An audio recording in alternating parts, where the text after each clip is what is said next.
Welcome back to YTG. We're cruising today. It's what, 35 degrees, something like that it's today. Pretty bloody hot outside. We've got the air conditioning pumping along up here, but we turn it off sometimes because of the noise you guys might hear in the background. Oh, Tristan, it is still running. Did you need to turn it off, or were we all good?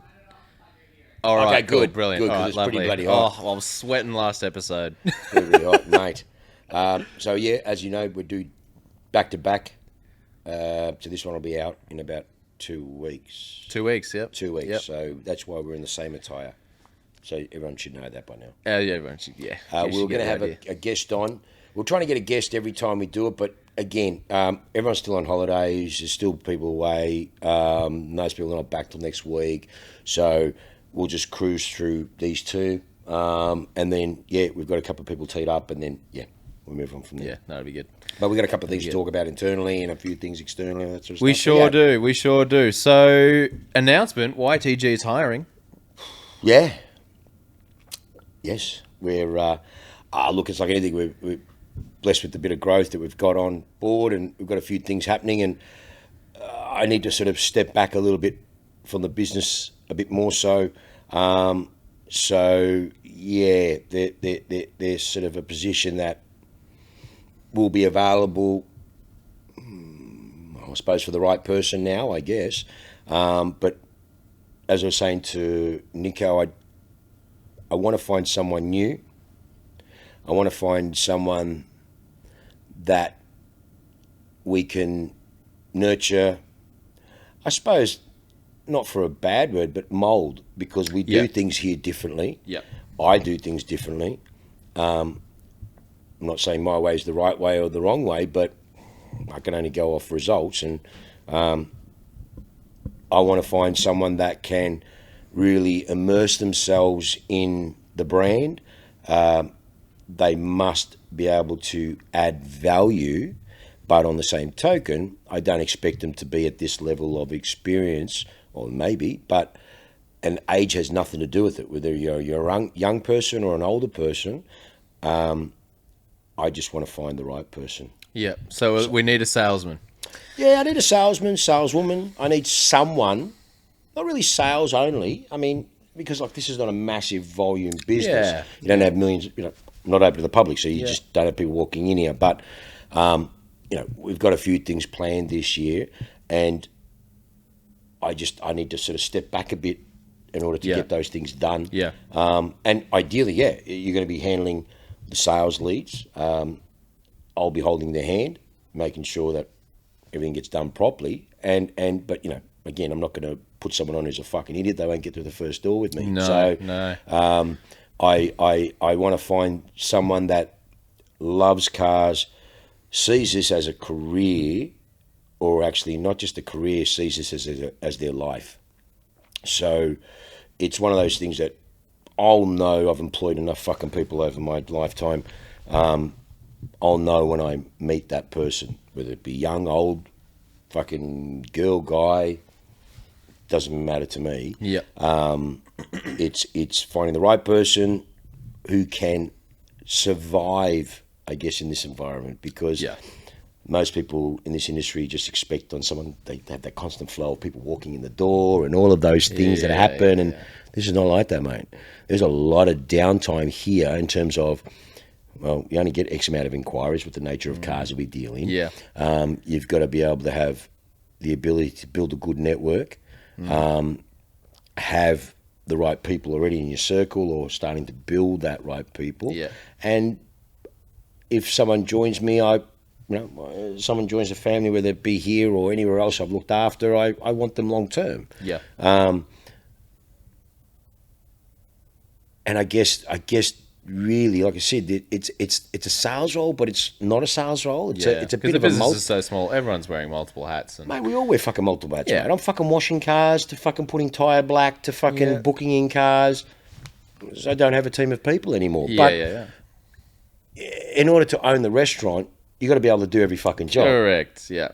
100%. So for me, I need that person to be a multi-role, not just sit there thinking it's all fucking peaches and cream because I sell Ferraris and Lambos and McLarens and that shit. And that doesn't work here. It doesn't work that way. It's got to be someone that's really immersed in the brand and wants to really, really just absorb themselves in it. Because, YTG is a brand. It's a lifestyle in terms of, what we deal in, what we're about, what we represent. And I want the right person to join the family and help the business grow, add value. Yep. And take a bit of that responsibility off me. Yep, earn enough to pay your own wage and you'll be paid handsomely. As I've always said, mate, the right person will pay his own way. Yeah. And there's a beautiful saying, the man who does more than what he gets paid for will eventually be paid for more than what he does. Yep. And like I've fucking employed enough fucking people over my time, and the ones that that you're never going to get anywhere, you're not going to get in the first door with me, is like, so what sort of annual leave do I get? And okay, so what's the starting salary and what's the potential for the... No. It's to me, it's, I don't know, maybe I see things differently. Like I said, don't forget, this is a bloke that's fucking worked for free when I first got in the industry to get in the door. Mm-hmm. Not many people got the balls to do that, and especially today, not many people are willing to do that. Not many people are willing to work at all at the moment. Well, fuck yeah. Got enough fucking money to stay home, why bother? But, yeah. I'd love the fact that someone, guy or girl, fucking comes and knocks on my door with fucking some balls and goes, yeah, I'll back myself, I want to have a crack, and give me a shot. And not arrogance, confidence. Yeah. Big difference. Yeah. Big difference. Some people might sometimes think I'm arrogant or whatever. I'm not arrogant, mate. I'm not. I'm fucking humble as fuck. I'm just fucking confident in my ability of what I know, what I'm capable of doing. Yeah, you talk to any great interview with any great sports person or whatever the case may be, they're all the same thing. I'm no one. I'm just a fucking car bloke. They're all very faithful in their own ability to get... Yeah, I mean, I can't compare myself with fucking sporting legends, but I'm just, like I said, I'm just in the fucking car industry. But I said, people might sometimes say I'm arrogant or whatever. I'm not arrogant. I'm just fucking confident. Yeah. I'm confident. There's not a fucking dealership in this fucking country or in the globe I can't fucking run. Or the people that I've worked with or work for me who couldn't do their job. So that's confidence in your ability, not arrogance. Yep. So it depends on how you see it. So I want the right person to join us. There's a lot of good shit happening. Obviously, we've got Sydney, New Zealand. The Benzina relationship's growing. So you're going to be involved in a lot of good stuff. And you've got to have also the foresight, I guess, or the tolerance to know where everything's like water, it has to flow. Can't be in a resistance. So, might to fucking jump on a plane and go to fucking New Zealand for fucking 4 days. I mean, that's what you got to do. Yeah. If I got to send you, got to go. Yeah. Or we've got some really cool stuff happening with some, there's probably one of the most well-known, recognised V8 Supercar identities on the current race grid, which we're now sponsoring, which we won't say yet because they're going to make the announcement. The official announcement. Yeah. He's a mate, huge. I'm very, very. We're just fucking stoked. To be involved with him and fucking massive. And we're not talking a rookie here. We're talking a fucking an ex-champion, V8 Supercar champion, at the top of his game. And he's a fucking brother, and we're going to do some really good shit together. Really, really cool stuff. So, like I said, where I'm going with the salesperson or that person that I want, there's going to be stuff up north where he's based. We might do some stuff that you fly up with you, or I need someone that will gel and mold with the way the brand's evolving and growing. Yep. And you're not pigeonholed to be doing one particular role. You're coming on board to do a multiple of roles, a multiple of things. Your learning curve will be fucking like this, not like that, or like that. It'll be like this. But why wouldn't you want to do that? Yeah. You're fucking going to go straight to the fucking top, and you're going to learn from the best, and you're going to learn the right way, and doing some really, really cool stuff. So yeah, that's basically what I'm wanting. Some new person to join us. Email me. Don't call me. Anyone who fucking knows me. Sean's phone rings non-stop all day. It's fucking bullshit. It's on Good luck getting silent. through to him. Okay. How many voice messages are on there? there's like 8 missed calls on that screen, that's a lot. No, but that's only in the last fucking 10, 15 minutes. 10, But how 15 minutes, many voice messages are on there so people know? Voicemail 3,492. Just show them so they don't fucking think I'm talking fucking shit. 3,500 voicemails. And there's 2 other mobiles. My personal mobile and the one for fucking overseas people. So That's it's bonkers. bullshit. So you're going to be relieving me a lot of that stuff as well. So, like I said, for the right person, it's going to be a great opportunity to grow with the brand and do some amazing, cool stuff. Yep. We've got some amazing synergies and relationships with some really, really cool people and cool brands and cool corporations, which we're going to really nurture and do some stuff this year. Like I said, we've got some good announcements that were going to happen as we get closer to it, but they're all still under wraps. But yeah, the V8 Supercar driver is going to be really good. We're going to do some really cool stuff. That's awesome. I'm looking forward to what we're going to do with that. Yeah, you're going to do some really good stuff with him. So email Shaun, Shaun, not Sean. No, the right way, Shaun. At ytg.co. Yep, not .com.au, .co. That's obviously, as people know, that's the new global one. People have confused that before. Yeah, and I get it, and it's easy to fucking do, but sorry, it's not. It's just the way the domains were. We registered. It's .co. Yes, I've got the .com.au, but the .co is just easier for me for global. So yeah, Shaun, Shaun, at ytg.co. Please, and I mean this with all due respect, again, I've been doing this too fucking long, and I have no fucking tolerance for stupidity, and I have no fucking tolerance for fucking imbeciles. I don't. If you have no fucking clue about what you're doing, do not send your resume in because you want to be a part of. I'm grateful for what we're doing, and you like what we're doing, and again, I'm grateful for that, and I thank you. But that doesn't mean you can be a part of something, what we're doing, because you may not be able to add value. I'm going to fucking train you. I'm going to make you fucking one of the best operators in the country. Don't worry about that. But I need you to fucking bring a lot to the table too. Yeah, you got to be a self-starter beforehand and all that sort of stuff. Yeah. I don't need some fucking cushy prick fucking wanting to sit there, fucking company cars and fucking go to nice dinners and all that shit, because that doesn't fucking work here. No. That doesn't work here. No. So, like if I was any good at sales, I'd give it a go, but I know I am good at sales. But this is where people got to fucking understand what their talents and where their talents are. Exactly right. Okay? Exactly. And this is where you got to call it. Yeah. And no, even if you said, I want to, no, man, you're fucking wasting your talents doing this. You know what I mean?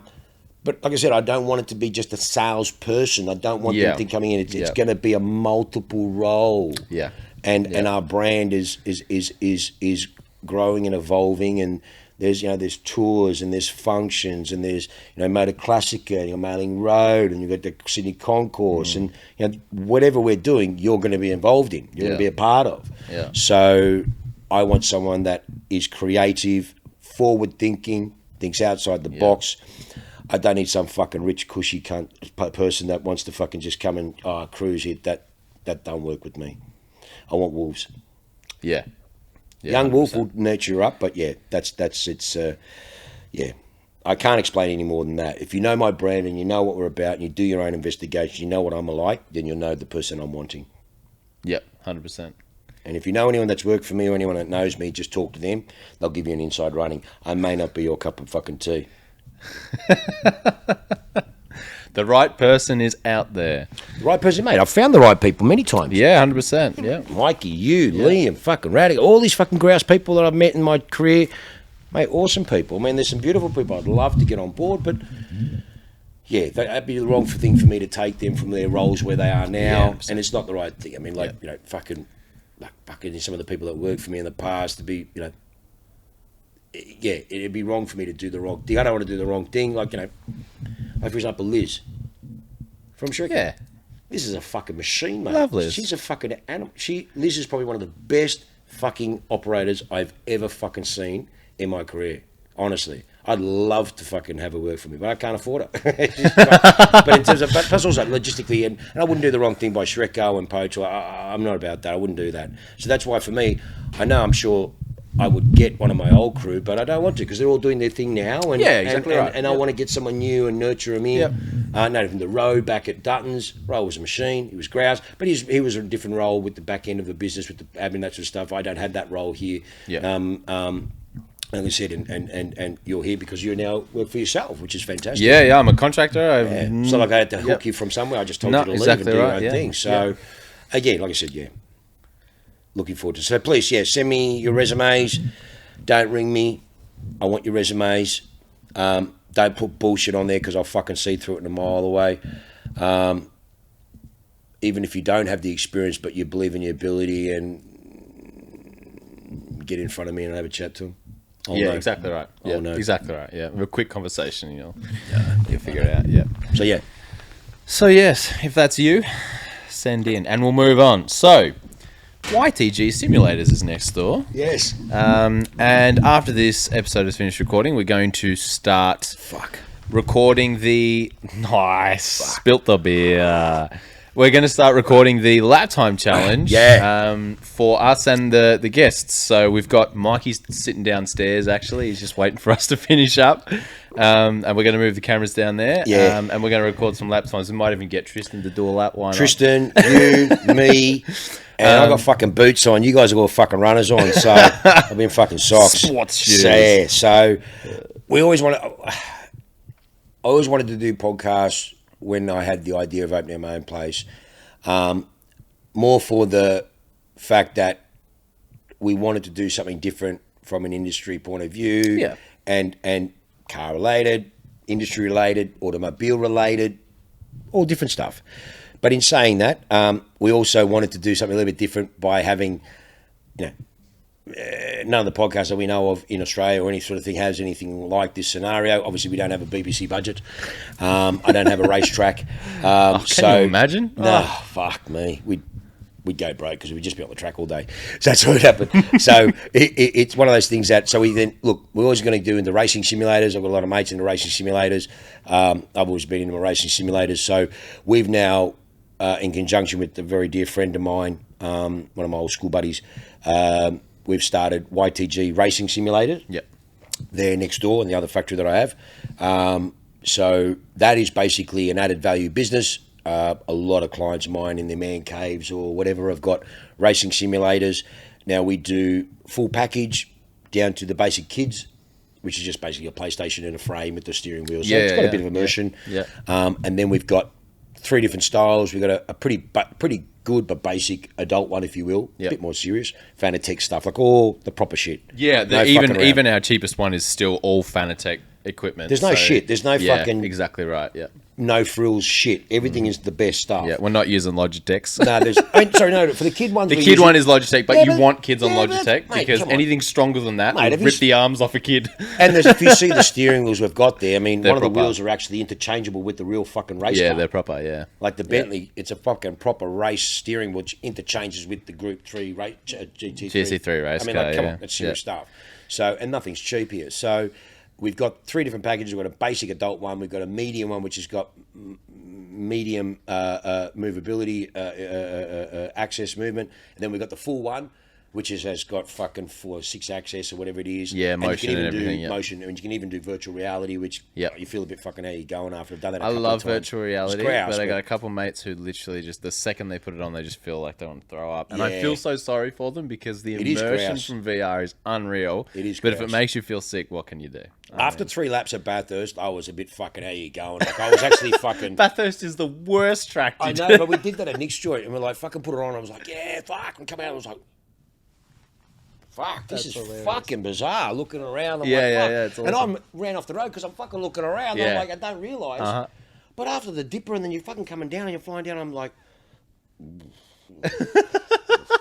fuck, I'm not fucking feeling good. And he goes, don't fucking throw up, don't throw up. Because like one of the boys fucking threw up in the fucking cockpit. I was like, nah, man. So I pulled over and I fucking fell over. So I got out because it's how real you feel. Yeah. And I just took it off. I was like, so we've got that there. So we're always going to, so what we're doing is every guest will come on. We're going to backdate a couple because obviously we didn't have it in tune now. But now what we do, it's a best of 3 in a V8 Supercar, proper fucking shifter, best of 3, hot lap, and we're going to do a leaderboard. So we've got, like I said, sponsored a few V8 Supercar drivers or racing car drivers. We can get some of them down there. Yeah, we're going to get a few of the boys in, do some laps, and we're going to have a leaderboard. So, yes, like a Top Gear, but it's not a Top Gear, it's R1 because we've got Racing Simulator and we've got Bathurst.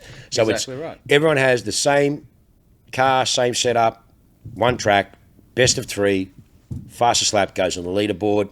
And at the end of the year, there will be a massive prize to the winner. Interesting. And that will be announced as I work out what it's going to be. Mystery. Well, you can imagine all the people are going to be on there, so you got to do something different. I don't know. Fuck, maybe give them a holiday or something. I don't know. We'll work it out. I don't know. So yeah, so that's what we're going to do. And then once we get going and we get a bit of live stuff going, and people can then call in, that we're going to live stream it and hang a bit of shit. There's plenty of blokes going to fucking rub the wall at the top and stuff like that. Yeah, and if you stack, you fucking stack. That's just bad shit, because everyone gets the fucking same 3 laps, and that's it. Yeah. And you know, you go a bit too hard. Is what it is. So later on, we're going to do me, Niko, Jack's got to come back. Mikey's there now practicing, lucky prick. So, and then moving forward, we're going to have that, and that'll be just in conjunction with our new guests. Yep, no, that's going to be a lot of fun. That is, yep. So so the simulators, you can come in and hire, rent, buy. Not so much rent, but you can hire them. So we're doing corporate packages. Correct. Yeah. So the simulators that we have set up, you can use for your corporate days. You can come in and we can host events for you. Website's up and running. If you would like one, you can come in and you can have a look at all of the different equipment we have set up, and you can effectively spec up your own simulator for home, and then we'll just come in and build it all for you. And the boys, I mean, a lot of clients, it can even be a tax deduction, believe it or not, in some sense. But when you business equipment, they're doing it. Like one of the boys, a couple of boys who race cars, we've got them. Like one of the boys next door at Apex Pools next door, they're fucking Matt and Steve, they're fucking absolute champions. Best pools in the country. Mate, they've been on what's that fucking The Block. Oh yeah. And a lot of those big fucking, what's those pricks that do all the fucking gardens? Yeah. What are they called? Yeah, I know what you're talking about. I wouldn't know the name of the show, but I know what you're talking about. Yeah. Better Homes and Gardens. Nah, what's the fucking The Block. What's those pricks that, I've gone blank. I don't know, fucking TV. They're on TV. Yeah, well, they always hear doing shit, because these guys do the pools and that sort of stuff. Yeah. They do that stuff. Yeah. But where I'm going with this is they race the Hyundai Cup. Simulator version or real? No, he races real. He's got the real fucking Hyundai Cup. Yeah. But what the boys did is they put all the tracks, Winton, Sandown, all that on the sim, and they fucking downloaded and put the Hyundai. Yeah, cool. So he was there, man. He was fucking practicing. And he actually said, he goes, and he was on the full sim, like full motion and everything, yeah. He couldn't believe it. If anything, he was trying to get his mind right, because he was flat. He was using the clutch to change, like doing it all properly, whereas he realised he could flat shift, and he was actually... He was in there for a couple of hours. He was like, I can't fucking believe it. So, like, he bought one. Like, all guys are buying them, and then they just put them in the man cave or whatever the case may be. Or, like I said, we do corporate functions. So many businesses in this area. Yeah. The boys come on their lunch break, get on 4 or 5 of them, get online, or just have a bit of a fun and a bit of a meet and so on, and even thrown in one on a deal. Yeah, on a car, I was crunching me 20 grand. I go, well, fucking racing simulators, fucking 20, depending on which one you get, of course. I think they started at 15, they go up to 35 or whatever, which is equivalent to around 50 or 60 in some joints that they quoted. Same setup. Simworks, I won't mention names, but anyway, so some places have fucking quoted X amount for clients, and then the boys using the same product, same stuff, 30% cheaper. That's value. Big difference. That's value. Big difference. Okay, we don't have all the fucking fancy branding and all that stuff, but that's no different than my cars. You can go to the equivalent brand and pay 10, 20% more, which has been proven, because they fall into the nice lounges and the nice coffee and biscottis and the fucking... Or Joyce behind the counter is all pretty, and we'll still make you a coffee if you want a coffee.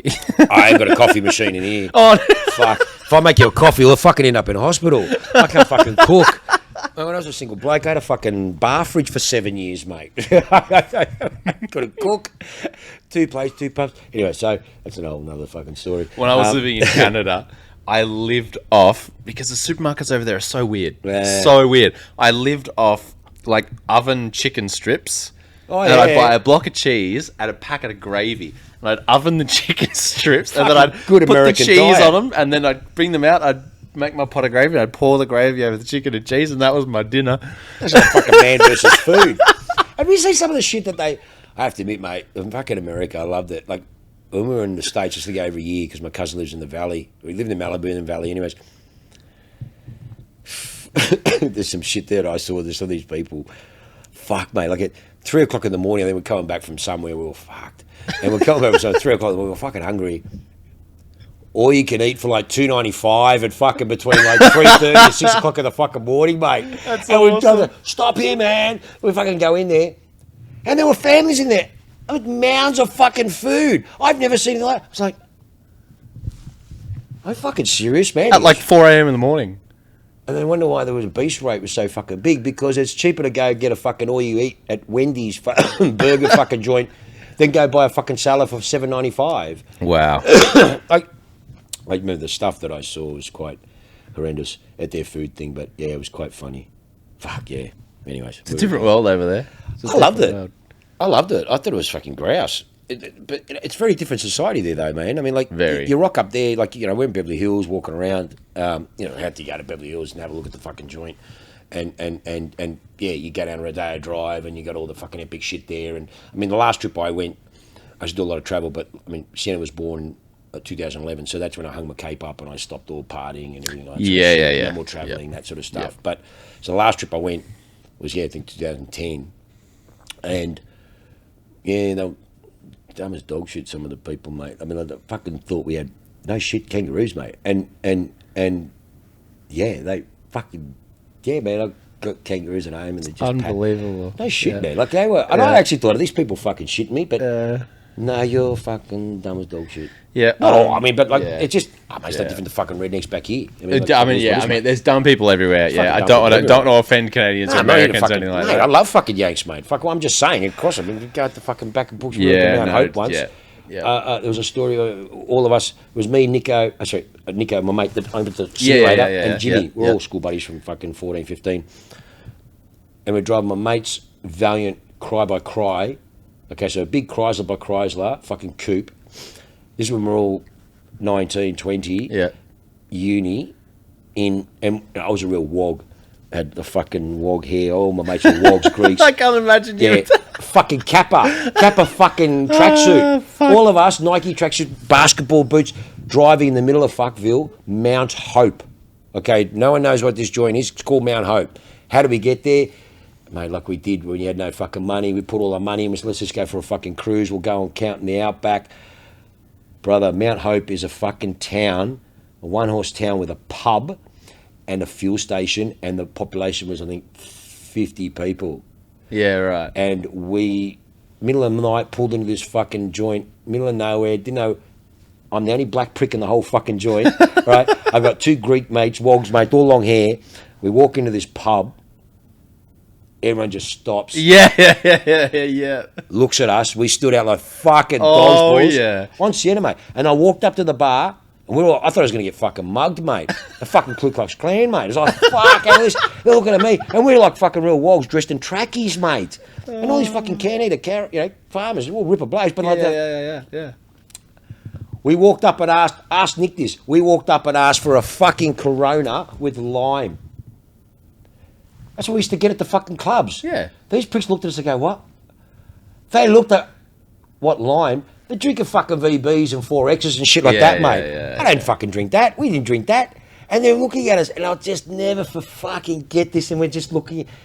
Anyways, we didn't feel very welcome. We didn't get our beers, and we left. We fucking left pretty much. Because they go, what are you doing up here? And they saw the Victorian plate, so they walked outside. My mate's in a fucking Valiant Cry by Cry. So one of those big coupes, fucking on Simmons, a 340, fucking dirty as fuck. So out of place. Brother. And these cunts have got all their four-wheel drives and shit. And they walked outside, they've seen this olive green. Jimmy's still got the fucking thing. And they walked back in and go from Victoria. We went up there, we were shooting, spotlight shooting on the side of the roads and that. But there was also a lot of dickheads used to go up there. And they used to leave the fucking gates open, which is not right. So we got fucking tarnished by the brush. Okay. So next thing you know, you got these farmers who are on the piss already, mate. Yeah. Us fucking three wogs walk in. Yeah. In a fucking Valiant. Yeah. This old muscle-looking Valiant with Vicky plates and going, you can't what up. And then we tell them innocently, oh, we're up here doing some shooting. Mate, we got virtually chased out of there. We shit ourselves, mate. We got out of there. I'll never fucking... We still talk about it to this day. This, I'll never forget, Mount Hope, 50 people at best, and it was just a fucking... it was fucking... SR, mate. Fucking cack. Anyways. Shaun Baker, not for everybody, including the 50 people from Mount Hope. Mate, no, none of us were, mate. They just looked at us. Fuck, it was so funny. Fucking hell, yeah. Anyways, what do you do? God, that's hilarious. That's what we were talking about. All right, okay. Okay, cool. Tangent after tangent. All right, so today's topic is the greatest 5 cars you've ever sold. Or the top 5 cars you've ever sold. Because you've sold some stuff. Yeah, man, I've been blessed to fucking sold epic shit. I mean, I don't know. Most people think it'd probably be, when we were at Dutton's, when we either did a LaFerrari deal or sold a 918 or maybe P1 or.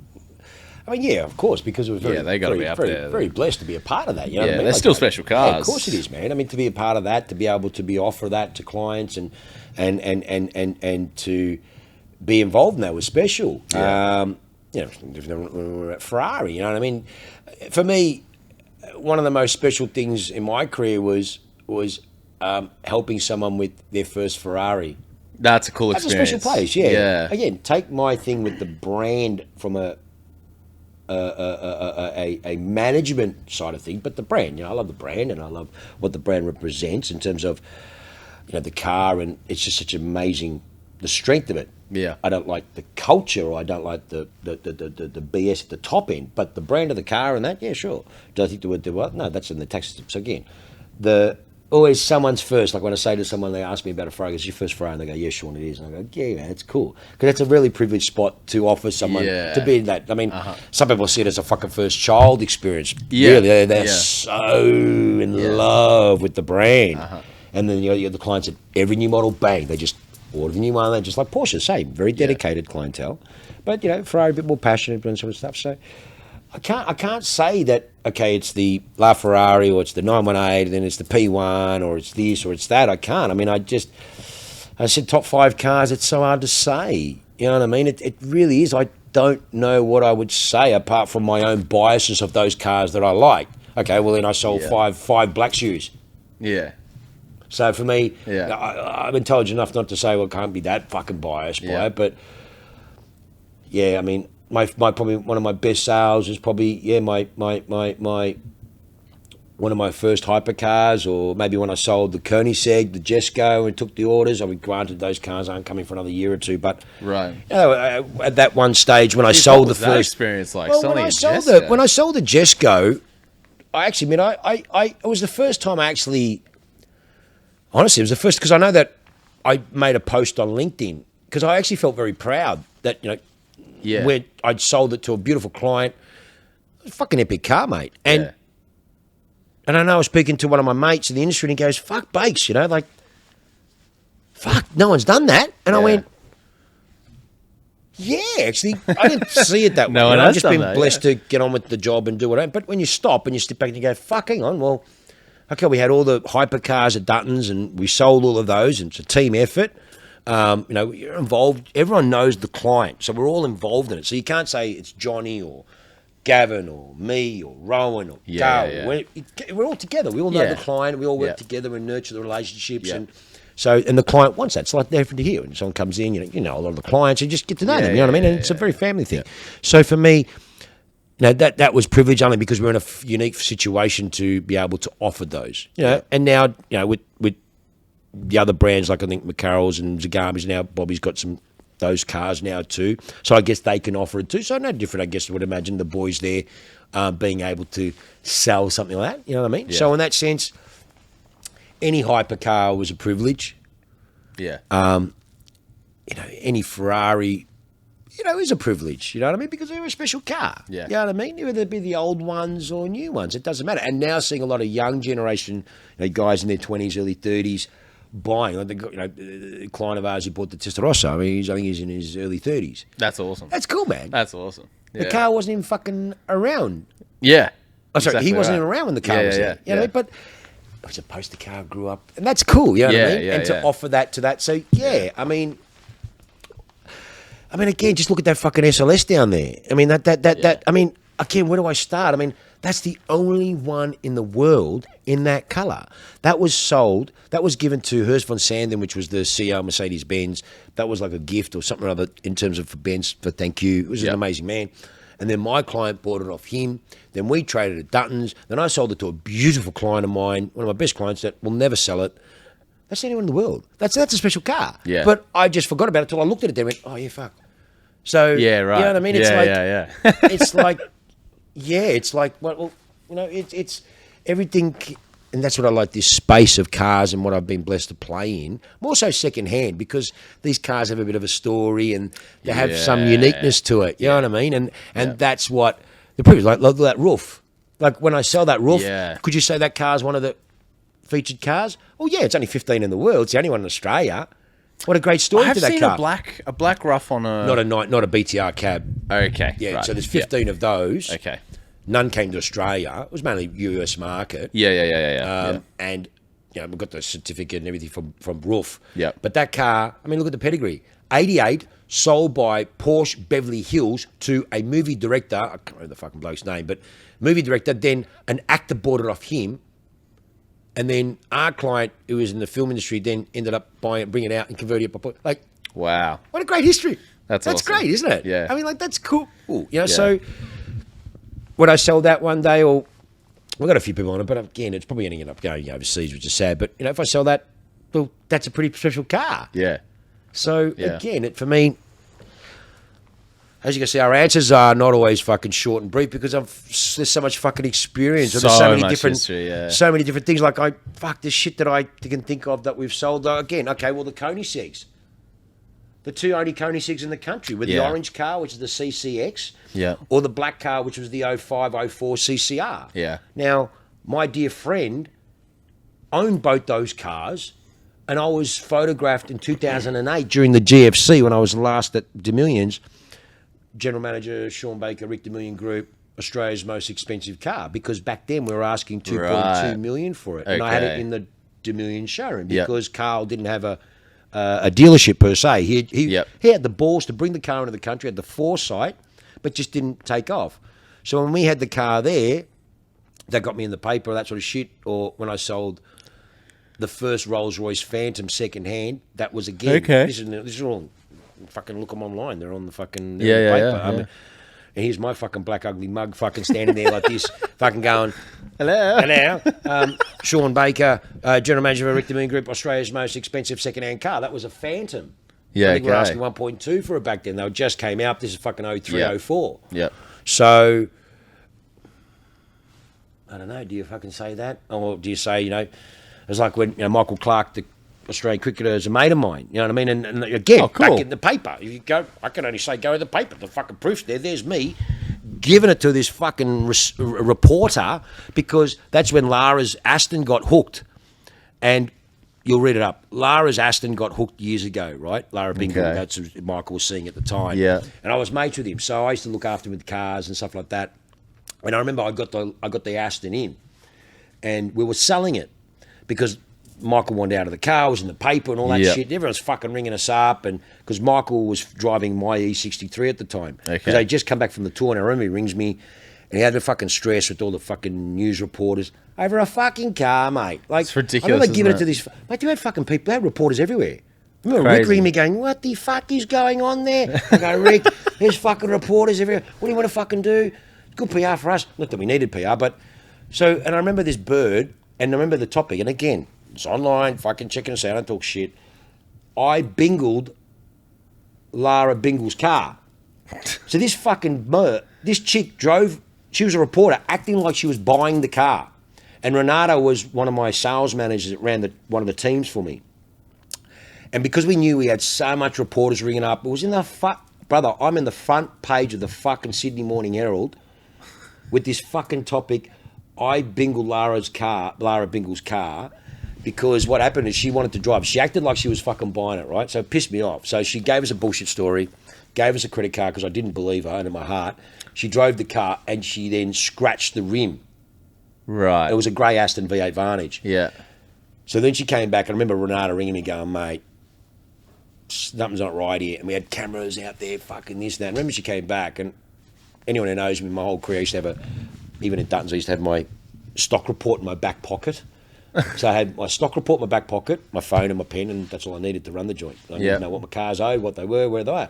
So here's a photo of me, my back to the camera, they've taken a photo, me going like this too. I fucking pissed off because I knew we caught her out, wanted to get a news report. Yeah. And it was fucking all over the joint. We sold the car to a ripper bloke in Canberra who bought it, knew about it, and said, oh, yeah, sweet.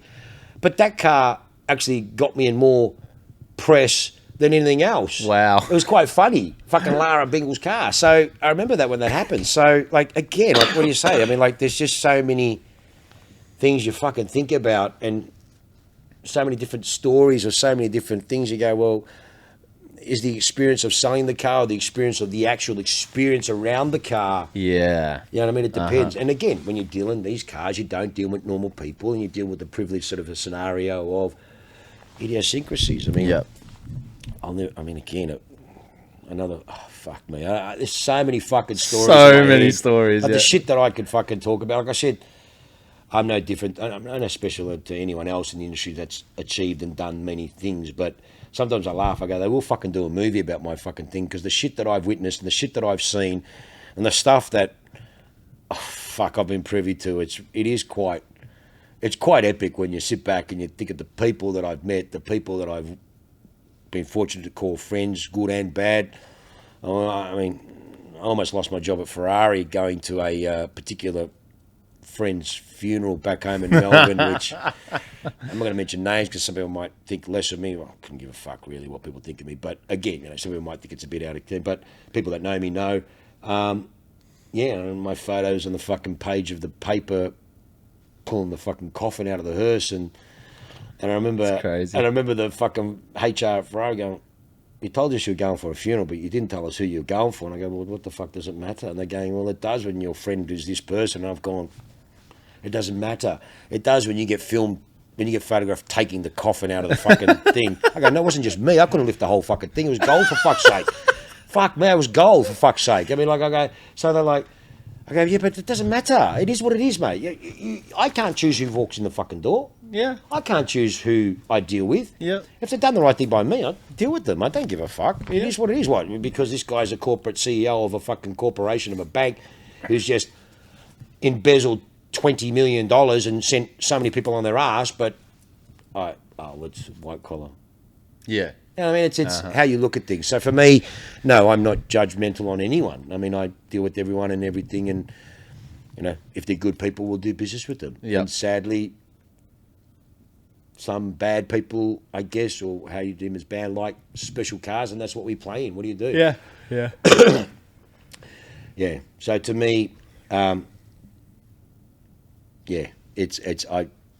don't know. I don't even know. Stories. I don't know where to start, man. Yeah, I mean, there's just so many fucking. There's just so many things I've been, blessed. Like, I've forgotten so much, but I know that there's so much there that if I look at something, fuck yeah, that triggered me. You know what I mean? Like, Yeah. you know what I mean? It's just, there's been some stuff that you sit there. What we have a term is called Murphy's Law. Yeah. Murphy's Law goes both ways, good and bad. Yeah. And yeah. I remember one time at Lawbeck's, we sold the car. It was at Shreco. It was the first time I worked for Shreco. And it was a Diablo VT. And Shreco and I still talked about this. Even when I was with you guys, we were talking about it one day at the sales meeting. And he never forgot about it. And that means, and I was actually quite shocked that he remembered it so vividly. Right. So it would really still burn with him. Anyways, cut long story short, it was a VT Diablo. She was only like 3 or 4 years old. So it was an epic car. It's like I was having an SVJ or something. Yeah. So it was an epic car. Anyways, I sold it to a gentleman over the phone. He traded an NSX. And his missus was just a piece of work. She was a fucking, she was just not a nice person. Okay. And you could even see he didn't like her. But anyway, she was there. She was just a real nag. He's buying a Diablo. It's a pretty big thing, mate. Yeah. Rocked up in his NSX. NSX was filthy, dirty. We got it washed because already Shrek and I were arguing about who's going to drive the NSX for the weekend. Because we used to drive sold cars, mate. It was fucked. We used to drive, so we go, trade, I'm going to drive that, whatever. Anyways, we've gone for a test drive, all that stuff, and she didn't want to come. She sat there. She was miserable. And then we came back. Cut long story short, Shreko's talking to her, whatever, in the office, and we're all excited. He's excited.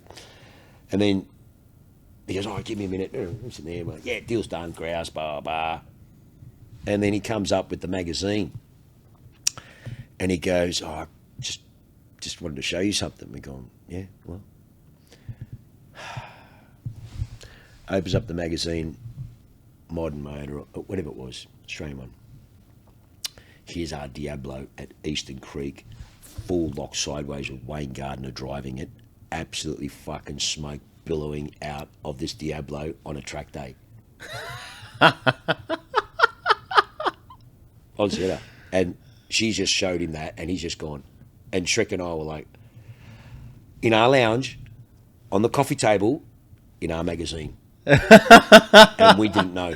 And she'd seen it because she didn't go for the test drive. Yeah, she's just sitting in the fucking lounge. And she was just a thing. Wow. And she's just not interested in any of it, didn't want to know about us. It was just a fucking thing, mate. You get them all the time. Not just the girls, you've got the fucking guys as well. Yeah. But in saying that, so it was like the universe gave her the harpoon that she wanted in some shape or manner, and then soon as you said, but mind you, like when you think about it, it's a Diablo VT, it's a track car. Lamborghini presented that way. You got Wayne Gardner, who is an ex-world champion motorcycle rider, who was doing car reviews. Yeah. I'd rather him doing that than some hack who doesn't know how to fucking drive it. Yeah. But in saying that, people might go, oh yeah, but what would you do? It's a fucking track car. Okay, so he's got it sideways. Okay, who cares? The thing's not biffed. It is what it is. But he sees it as being thrashed. Now, how's it different to him driving that car, taking it to Eastern Creek, and he tries to do it, but the thing grabs it and he puts it into the wall. Yeah. So in saying that, it was just torpedoed. And Shrek and I were so devastated because the guy goes, no, I don't want the car. And we're like, what? And we were so devastated. I remember I went home, Shreko went home, and 20 years later, Shreko repeated that story at our sales meeting a couple of years ago because we were talking about something like that, and it was so burnt in his fucking head. Now, that was a deal that was done, but can you believe the Murphy's Law of that? The magazine, and then we lost our shit with the cleaner because the cleaner's meant to throw the magazines and update them. So then Shreko, as you can imagine, Shreko's fucking giving it to this fucking poor cleaner. He's looking at me, I'm going, Cleaner's going, what the fuck did I do? You fucked my life. And we were so devastated. But that was 20 odd years ago. And I can still remember that guy's fucking face, his head, her in the background going like, the smug look. yeah, and mind you, the NSX got driven down from New South Wales, so it was fucked. It was dirty, bugged. We didn't really do much transport. I mean, like we did, but nothing like what is now. Yeah. So we've cleaned this fucking thing. It looked like immaculate. And then he just got in it and then he just. We were like, oh, we were fucked. I was just, I could never. Yeah. So it was crazy again. Just, I don't know, mate. It's yeah. There's so many fucking stories. I mean, I don't know. So many stories. I don't even know where to start. And when you look at the places, I mean, they're all batshit crazy joints because they were mad, the top of their field, and nothing normal at that level. They're not. They're not. When you, like I said, you look at the directors and the place it was. Yes, they're all running efficiently and functioning well. Like, we did our job, but the joints were insane. Yeah. All right. One last story to finish this off. Then, the best or a great driving experience, or one of the cars that's the best driving cars you've ever had the pleasure of being behind the wheel of.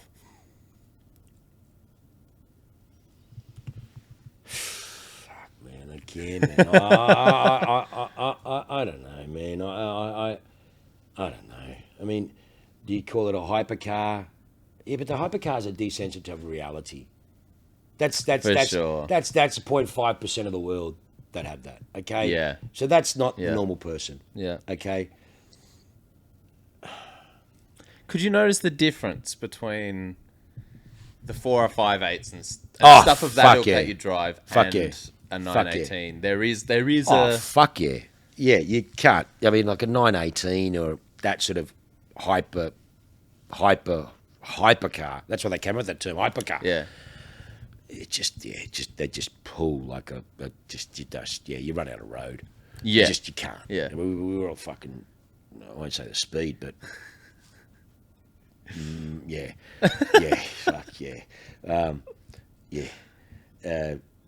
Just getting onto the freeway from the on-ramp. From the on-ramp, just the distance of the on-ramp. Yeah, the speed you'd rack up. These cars do fucking 0 to 100 in 2 seconds. Yeah. How quick do you think they get to fucking 300? Yeah. And you got enough fucking run on it. And you got a whole on-ramp. Mate. Yeah. And that's, that to me, because, I mean, look, brother, I mean, like I said, don't forget, that 930 turbo down there was epic in its day. Yeah. Yeah, and it's still today a very exciting car to drive. But most of the modern day things will kill it. They'll beat it. For sure. You know what I mean? But in saying it, the experience is so unique and raw. See, for me, I'm not a new car person. I'm not, because they've lost. They're so desensitized. They're so clinically perfect, which is what people want the manufacturer to do. So for me, I really can't. I hate to say it because I can't give an answer, and I feel so. Honestly, I feel so blessed that I've been given that opportunity to be around such epic cars. You know what I mean? And just, I can't. I don't know. I really hate that I can't give an answer because I don't. Because I might give an answer now, but then I'll go, well, no, actually, that one was really cool, or that car was great, or, you know? Yeah. So I can't. I really can't. I mean, for me, one of the most epic cars that I've always wanted to know what it was like to drive and own or be a part of was obviously the Black Series, which don't tick that. Yeah. Did it meet your expectations, CLK Black Series? Yeah, because I didn't know what to expect, and I from what I'd heard and read about it, it was quite a raw track car. Now it's not really a track car; it's not really a GT3 RS. It'll fucking GT3 will fucking kill it. A fucking Lotus Elise will fucking kill it. But that's as good as AMG were going to get it to be, still having that old school muscle rawness that will step out more so than actually tuck and turn in. And I like that. But, you know, Enzo, my first Enzo experience was amazing. It was epic. Jeez, that would have been incredible. That was epic, you know what I mean? Like, I actually had a little bit of a tear in my eye because just to feel and pinch myself and be thankful that, you know, Gavin and George allowed me that opportunity to actually sit there and be there. Probably the one who's more desensitized was Manny. Manny, who used to run Duttons for me in terms of all the boys, and everyone knows Manny. Manny's a bit of an institution.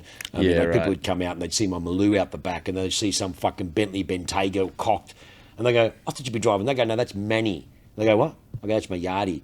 Manny be fucking in something Hollywood like this. Manny be in fucking a Bentayga or fucking, I don't know, 63 or something other, and I'd be in Maloo because I didn't care.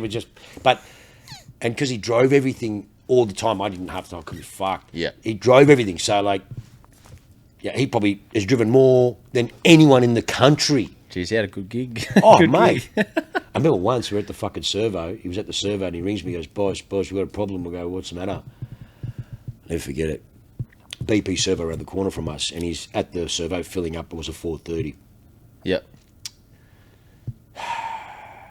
And Miss fucking can eater fucking out West Shitsville fucking in her territory decided to put it into reverse, not drive. Yeah. Territory wheels on the dashboard of a 430 don't go down that well. Far back. Straight over the top. Yeah, that wasn't good. That wasn't good at all. No. So, yeah. Her insurance company would no, and you know what the sad thing is? She had no insurance. Oh. Yeah, so I think that their kids will end up working for us still at Duttons.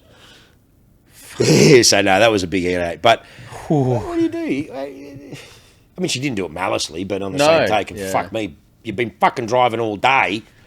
You didn't put in reverse last time. Why would you fucking put in reverse now?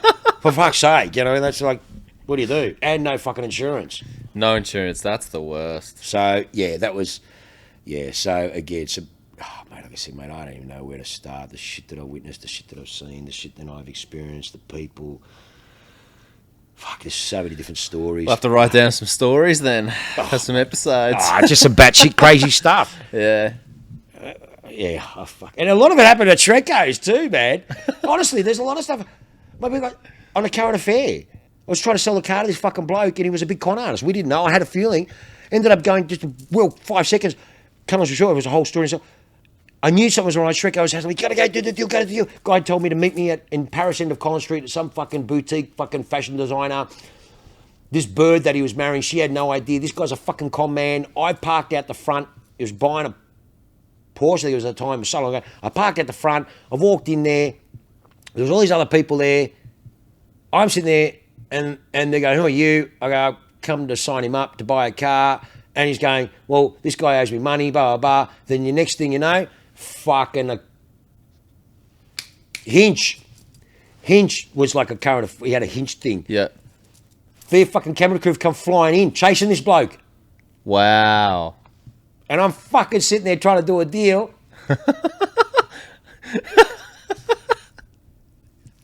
Imagine when I rang Shreko. I go, Shreko, you're not going to believe what's happened. What, did you do the deal? Did you do? mate, we're on fucking Hinge tonight. What? We're on Hinge tonight. What do you mean? What happened? But this bloke's a fucking con artist, mate. He's fucking got all these people chasing him. And I'm sitting there and like, Just watching it all unfold. And I'm fucking sitting there. And you see me on the fucking TV thing. And this guy's fucking got nowhere to run because this is a really small boutique joint. So they fucking cornered him. Yeah. And I didn't realise, but these other people that he owed money, they got the camera crew there. And I just fucking walked in innocently. But this guy's wanting to be fucking Hollywood in front of his missus, like, I can put this fucking Porsche. Yeah, the fucking con artist. And I'm fucking 2 seconds into the game, mate. So I'm a little bit green, but I knew there wasn't something right. So it's another fucking story. I mean, like, just... And Shrek goes like, what? And I'm like, just watch us tonight, mate. And you know what I mean? You see my face in the background going... Like this, you just see me. And then fucking walk in and I'm just like, oh, fuck. And then the American Rosso. They got me on the American Rosso show. American Rosso, if you're watching, before they went on their own TV thing, they did a TV show. They used to go and hang shit on. They used to go do their skits.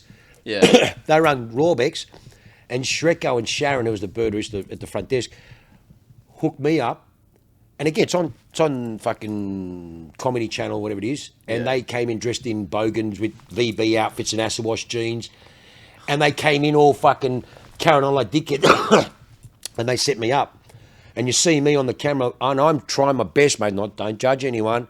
I know these fucking blokes could have money. They ask, you got Tiranas and all this shit. And I'm like, what? What? You see my face? Honestly, I'm going, they got Cameron mic'd up. And I didn't know. And you didn't know. I didn't know. And I'm looking around going, this is something fucking not right here. And Sharon and fucking Shrek and they made sure all the staff were out of the showroom. And they're at the back fucking watching. And the only reason why I knew something was not fucking right, and they're going, oh, can we jump in the car? And I'm like, oh, yeah, like, just got to be careful, boys. And they're like, nah, but, and I'm being cautious and so on. 100%. But what happened was, like, 2 weeks before, when Duttons were in Church Street before they opened up, and they were iconic Jeff and all that before the boys bought the brand and that stuff, they got busted for discrimination. So you're being very careful. Well, again, I'm not discriminating, but the guy walked in shorts and that shit, and no one spoke to him. Then he went back in a fucking suit, and I remember everyone got up and started talking. So then they came back in, and I just thought, is this one of those? So I fucking think. But then I saw the camera reflection, because they kept making me turn to the window. And then when I saw the camera, I fucking snapped and I turned. And I thought, you fucking pricks, you're fucking trying to set me up. I've never done anything wrong. Blah, blah. And I fucking half turned. And then they realised, fuck, this bloke's about to belt us. And I was going to fucking knock him out. And then Shrek was like, no. And then all the fucking camera crews came in. And they're all, it's all on the fucking internet. It's fucking there. And then you see the camera going, no, man, you're actually good. And you see they went to Theodosi, and a good mate of mine, Rudy Sims, who ran Honda at Robert Lane when I ran Alpha. He was there. Same shit. And he was at there, and they'd come in and go, oh, mate, you got this and this. Like, and Rudy's like, look, guys, you just got to cool that bit. And Rudy's like laughing and talking in. And then I'm sitting there going, fuck. Then they went to Mercedes-Benz in Fairfield because we were in Fairfield. So they went and did a few places, and everyone treated them like fucking shit. And they're driving around this old Valiant. My old man had a fucking Valiant. So I was like, oh, yeah, cool, no stress, whatever. But I'll never forget it. And then one day when I was in Sydney, I ran into Merrick in the fucking, we were at somewhere, and I ran at Merrick. I went, Merrick, he's like, hey, man. Oh, you don't remember me, brother, but you guys did a fucking stimper bar, and he remembered it. He goes, because I remember you fucking grabbed Rosso. And because I go, yeah, man, I thought you guys were fucking having me on and making me look like a dick, and I wasn't doing it. He goes, no. And I go, mate, fucking no. Fucking story. It was quite funny, mate. Again, another fucking crazy story that, oh, man, some fucking crazy shit. I don't even know where to start, mate. They're rolling off. Anyway, so yeah, sorry, we ran over time, but funny. We've got a lot of stuff to talk about. That's epic. Well, that bodes well for future podcasts, I think. Honestly, the stuff, the stories, oh my mate. God. Honestly, yeah, and half of them, yeah. I mean, half of them, all of them are true, but as in, like, some of them are like on the net, or some of the stuff that we did, or whatever the case may be, and yeah, it's fucking funny. It was funny. Anyways, yeah, it's good. That's epic. Yeah. All right. Well, thank you again. Thank you very much for listening. If you want to be a salesman at YTG, no, not salesman. An all-rounder, but sales will be the focus. Yeah. Someone who can see what needs to be done and get it done. Yeah, I want someone with initiative. All right. Too good. Thank you. Thank you very much for listening. We'll see you again in another week. Thank you again. Take care.